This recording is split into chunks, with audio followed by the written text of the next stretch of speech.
Hi. Who's today? I've got a really bad headache and a hangover, so I thought, I've got a bit of reverb. That feels nice. Bit of backwards vibration on this microphone. Okay, so I'm reading this off my phone, so it's quite difficult to keep the same place. This is a love poem to avocados. Because we're in Brighton and we all fucking love avocados.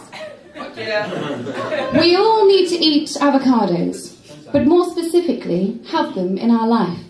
These vegetables are edible, indelible, incredible, and if I wasn't a monogamist, I would make one my wife. My avocado affair first began at the beginning, and from then it's been win-win. You just keep winning. When I peeled back the back of that sublime legume, I could feel the sensation like the giving of a womb.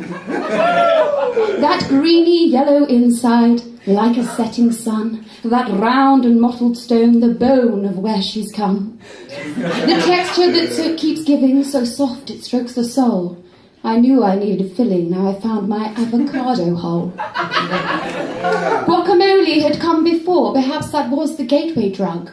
But as soon as I had her whole, I knew I'd found my veggie fug. And when my Avocaddiction began, it simply wouldn't stop. I added her to salads, now she's a ballad, what a crop. Avocados come in all shapes and sizes, but I'm not one to pick. Don't be picky, enjoy the nutrition of all her bruisey bits. If you dabble in the dappled or the slightly misshaped, you often find them smoother and more riper to the taste. Like an avocado, she is my one and only. I always keep her in my pocket, my legume is never lonely. A quick bite of herbaceousness, a tickle to the tongue. I don't have a lot of worries. Now I have found my one. Yeah!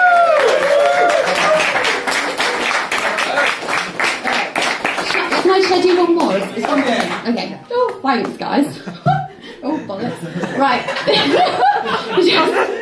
Right. If Brighton was a man... I wrote this 2 days ago.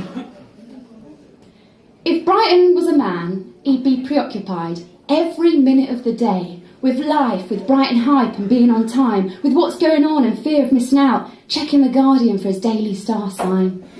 He'd ask himself, am I cool enough? Am I trying too hard? I'm too old for the level, but I'm not Stanmere Park. If Brighton was a man, he'd be rushed, checking his watch and straightening his suit, running down Churchill Square for the 25 bus, kissing his lover who lives in the boot of his car because they both can't afford Hove rent. And he's balancing 3 jobs. One down at the Wick Inn where he pours pints of Harvey, but he's sometimes at BIM completing instrumentals on Charlie. Knocking on friends' doors, Brighton would be arrogant and funny, ripping his tie at the pub night before, massaging his moustache as if he's made of money. Slipping down to the cliffs to get high and neurotic. If Brighton was a man, he'd be slightly quixotic to his parents who live in a bungalow in Patcham. He'd be slightly feminine, yet Edwardian, with lovely brass knobs. He'd be a cheeky syringe, an awful thing, beside a vegan hot dog. Oh, if Brighton was a man, he'd be so beautiful some days that you couldn't believe under the level sweet trees. There he was, meditating near the pavilion's pandemonium, busking beside rows of geraniums, with the summer sun shimmering on his easy-going brow and the dancing horses of the merry-go-round, as he lay on the shoreline from Hove to Rottingdean, as he floated up from the pier like giggles on the breeze. He'd be the soft bay with the chalk-white eyes. He'd be the end of the day, a sweet, deep sigh. He'd be the beauty of a city that bubbles and ebbs. Brighton would be the man that was always a friend. But if Brighton was a man, he wouldn't be. He'd be pronounless.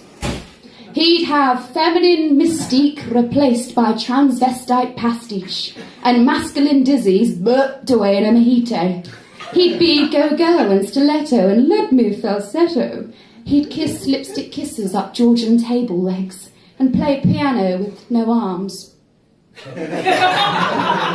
Rain would be brighter in Brighton by his embracing rainbow arc.